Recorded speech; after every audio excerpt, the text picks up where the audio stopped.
want to tell you today one of my very favorite stories.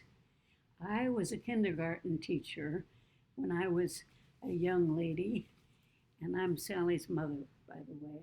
I'm Diane Samuelson. Um, anyway, this poem that I knew, it was one that my mother said to my brother and me when I was 5 years old and my brother was 6 and a half. And we just loved that book, the Alice in Wonderland. Alice in Wonderland. It was so full of big words and spooky things.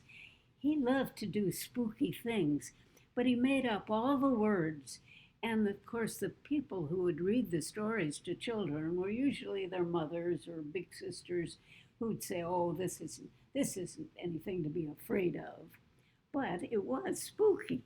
It was full of spooky stuff, and all of it was made up by him, or most of it was. And he didn't really want to scare the children. He wanted them to be brave and bold, just like those words were. So do the best you can. Don't be afraid when I tell you this story. It's called Alice and Wonderland. Alice in Wonderland.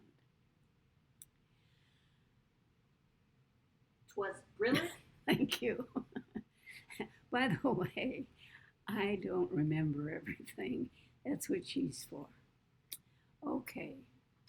'Twas brillig and the slithy toves did gyre and gimble in the wabe.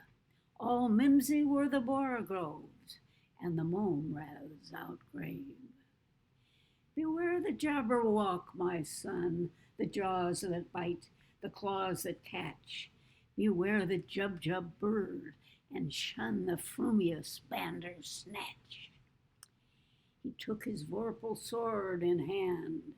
Long time the maxim foe he sought, till rested he by the tum tree, and stood a while in thought. And as in uffish thought he stood, that Jabberwock with eyes of flame came whiffling through the tulgey wood, and burbled as it came. 1, 2, 1, 2, and through, the vorpal blade went snicker-snack. He left it dead, and with its head he came glumping back. "Oh, hast thou slain the Jabberwock? Come to my arms, my beamish boy. Oh, frabjous day, Calloocalle," he chortled in his joy. 'Twas brillig and the slithy toves did gyre and gimble in the wabe. All mimsy were the borogoves, and the mome raths outgrabe.